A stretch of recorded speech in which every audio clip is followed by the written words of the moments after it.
ಮೂಡ ಹಗರಣದಲ್ಲಿ ಮುಖ್ಯಮಂತ್ರಿ ವಿರುದ್ಧ ಈಗ ಎಫ್ಐಆರ್ ಕೂಡ ಇವತ್ತೇ ಬಹುತೇಕ ಆಗುವಂತಹ ಸಾಧ್ಯತೆ. ಲೋಕಾಯುಕ್ತ ತನಿಖೆಯ ಬಿಸಿ ಮಧ್ಯೆ ಮುಖ್ಯಮಂತ್ರಿಗಳು ಕಾರ್ಯಕ್ರಮದಲ್ಲಿ ಭಾಗಿಯಾಗ್ತಾ ಇದ್ದಾರೆ. ಜ್ಞಾನ ಆರೋಗ್ಯ ಮತ್ತು ಸಂಶೋಧನಾ ನಗರ ಯೋಜನೆಗೆ ಚಾಲನೆಯನ್ನ ಕೊಟ್ಟಿದ್ದಾರೆ. ವಿಧಾನಸೌಧದ ಬ್ಯಾಂಕ್ವೆಟ್ ಹಾಲ್ನಲ್ಲಿ ಈ ಕಾರ್ಯಕ್ರಮ ಈಗ ನಡೀತಾ ಇದೆ. ಬೃಹತ್ ಕೈಗಾರಿಕಾ ಇಲಾಖೆಯಿಂದ ನಡೀತಾ ಇರತಕ್ಕಂಥ ಕಾರ್ಯಕ್ರಮ. ಆ ಕಾರ್ಯಕ್ರಮದಲ್ಲಿ ಮುಖ್ಯಮಂತ್ರಿಗಳು ಭಾಗಿಯಾಗಿದ್ದಾರೆ.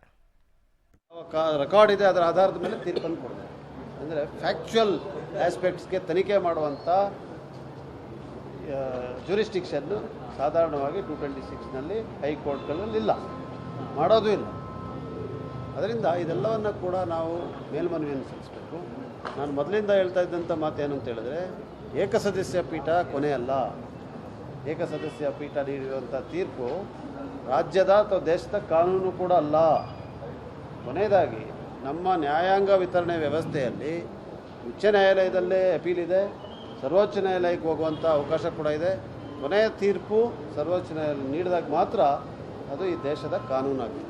ಅದರಿಂದ ಅಲ್ಲಿವರೆಗೂ ನಾವು ಯಾರೂ ಕೂಡ ಇದೇ ಒಂದು ರೀತಿಯಾದಂಥ ಕೆತ್ತನೆ ಕಲ್ಲಿನ ಮೇಲೆ ಬರೆದಂತೆ ಅಂತ ಹೇಳುವಂಥ ಅಭಿಪ್ರಾಯಕ್ಕೆ ಹೋಗೋದು ಸರಿಯಲ್ಲ. ನ್ಯಾಯಾಧೀಶರು ಅವ್ರಿಗೆ ಏನೆನಿಸಿದೆ ಅದನ್ನು ಬರೆದಿದ್ದಾರೆ, ಅದನ್ನು ನಾವು ಸಾಧ್ಯ ಇಲ್ಲ.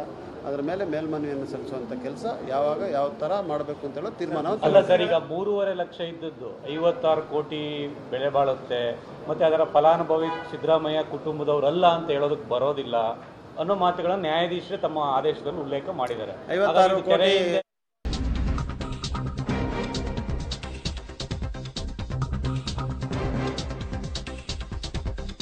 ಪೊನ್ನಣ್ಣ ಅವ್ರು ಹೇಳ್ತಾ ಇರೋದು ಕೋರ್ಟ್ ಆದೇಶದಲ್ಲೇ ಲೋಪದೋಷಗಳಿವೆ, ಕಾನೂನಾತ್ಮಕವಾಗಿ ನಿರ್ಧಾರ ಸರಿಯಲ್ಲ.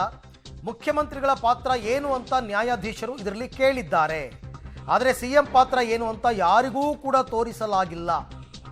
ಹಾಗಾಗಿ ನ್ಯಾಯಾಲಯದ ತೀರ್ಪಿನಲ್ಲೂ ಸಿಎಂ ಪಾತ್ರದ ಬಗ್ಗೆ ಉಲ್ಲೇಖವಾಗಿಲ್ಲ. ಇದೇ ಅಲ್ಟಿಮೇಟ್ ಅಲ್ಲ, ನಾವು ಮತ್ತೆ ಸುಪ್ರೀಂ ಕೋರ್ಟ್ಗೂ ಹೋಗ್ತೀವಿ ಅಂತ ಹೇಳಿದ್ದಾರೆ.